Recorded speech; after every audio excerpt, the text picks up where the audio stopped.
Hello বন্ধুরা, তোমরা সবাই কেমন আছো? আশা করি ভালো আছো, সুস্থ আছো। তো আমি ভালো আছি। বংশী অফিসিয়াল চ্যানেলে তোমাদের সবাইকে স্বাগত জানিয়ে চলে এলাম আবার ডেলি ব্লগ নিয়ে।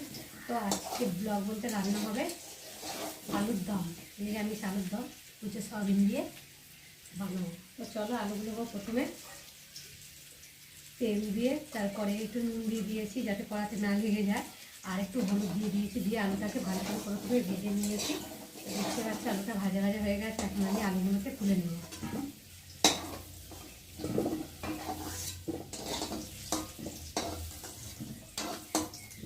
ভেজে ভেজে ভেজে করলে তো আলুগুলো টেস্ট হয়, খেতে ভালো লাগে। আর এক ফোড়নে করলে একটা আলাদা টেস্ট, আর ভেজে ভেজে নিয়ে করলে আরেকটা টেস্ট। তো দেখো, এই যে আলুগুলো ভেজে নিয়েছি,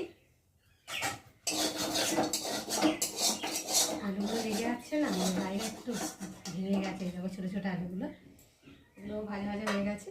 আর একটু তেল দেবো, তেলটা গরম হয়ে গেছে। এখন আমি ফোড়নে দেবো তেজপাতা দেবো, দেখতে পাচ্ছি গোটা জিরে। জিরেটা তেজপাতাটা একটু ভালো করে ভেজে নেব, যতক্ষণ একটু কালো কালো মতো হয় জিরেগুলো, ভাজা ভাজা যাতে বলে।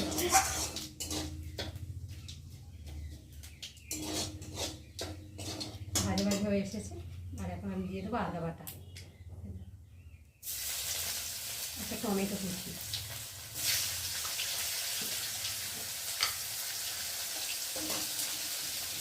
স্বাদ মতো নুন, হলুদ গুঁড়ো,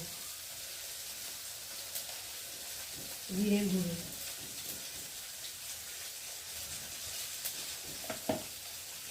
হলুদ গুঁড়ো,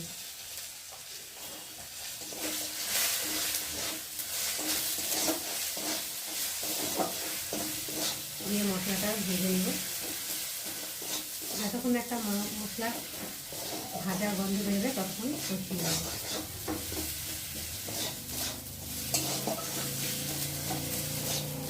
ভালো করে কষানো হয়ে গেছে। আর এদিকে আমি দেখতে পাচ্ছ কিছু সয়াবিন সেদ্ধ করে জল ঝারিয়ে ভালো করে রেখে দিয়েছি।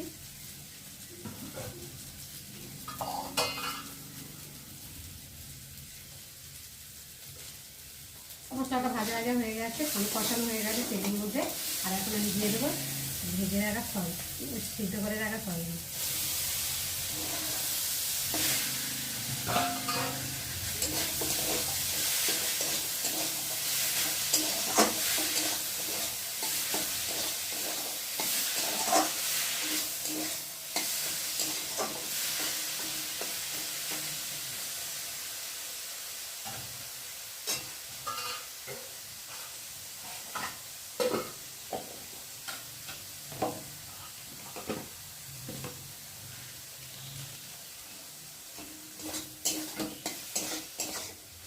সয়াবিনটা মশলার সাথে ভালোভাবে কষিয়ে নিয়েছি। আর এখন ভেজে রাখা আলুগুলোকে দিয়ে ভালো করে সয়াবিনের সাথে কষিয়ে নিই। তেল দেখেছো, চুপচুপ তেল দিয়ে ভেজেছি, দিয়ে একটু ভালো করে নেড়ে দেবো।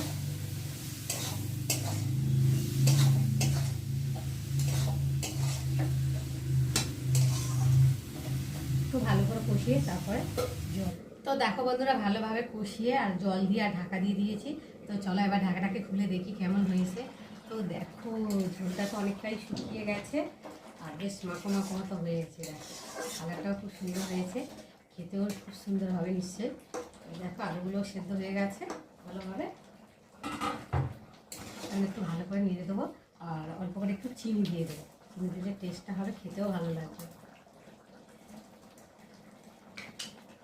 একটু ভালো করে নেড়ে নেব।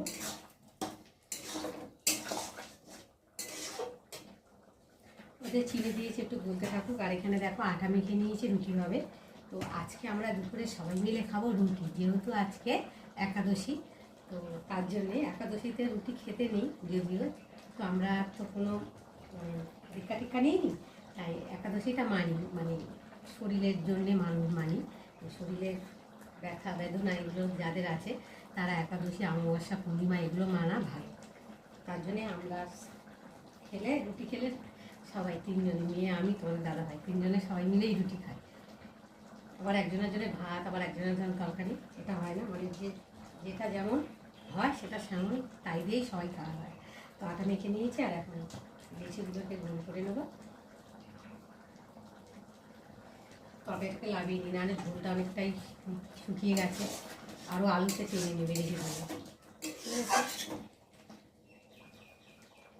তো বন্ধুরা আজকে আমার আলু সয়াবিনের দমের রেসিপি কেমন লাগলো তোমরা কিন্তু অবশ্যই কমেন্ট করবে, আর ভালো লাগলে লাইক কমেন্ট শেয়ার করো, আর আমার চ্যানেলে যদি নতুন হয়ে থাকে চ্যানেলটাকে সাবস্ক্রাইব করো। তো আমি এখন দিয়ে নেব।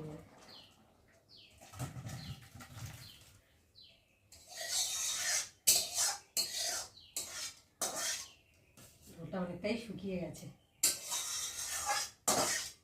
ততক্ষণ তাওয়াটা বসিয়ে দেবো, মানে রুটি ভাজার জন্য এটা গরম হতে থাকুক।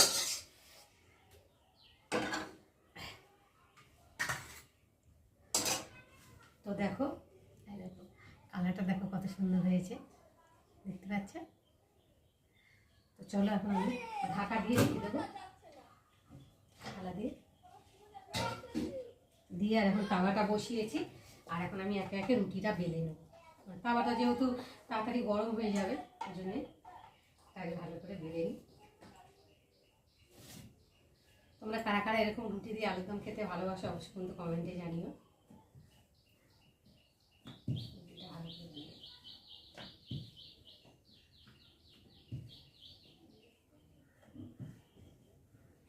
আমি রুটি তো করতে পারি, কিন্তু ওই অনেকে আছেন এরকম ঘুরিয়ে ঘুরিয়ে করে, আমি সেটা ওইভাবে পারি না ঘোরাতে, মানে আমি তুলে তুলে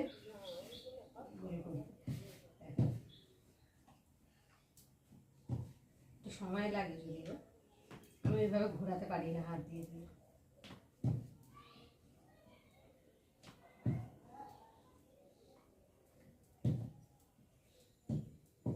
দেখো বেলে নিলাম একটা, আর এখন তাওয়ার মধ্যে দিয়ে একটা ছেঁকে নেব। খুন্তিটাকে মুছিয়ে নিই যেহেতু তরকারি লেগে আছে। এদিকে একটা ভাজা হতে থাকুক, আর ততক্ষণ আমি এদিকে আরেকটা বেলতে থাকি, একটা একটা করেই ভাজবো।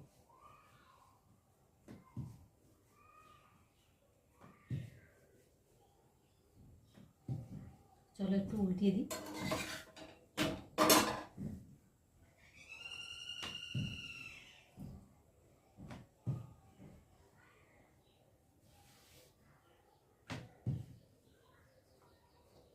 আমি রুটি কীভাবে বেলছি,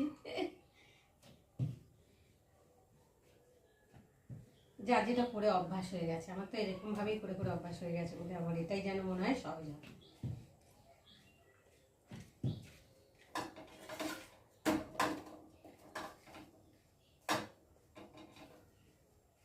রুটিটাকে আমি ফোলাম,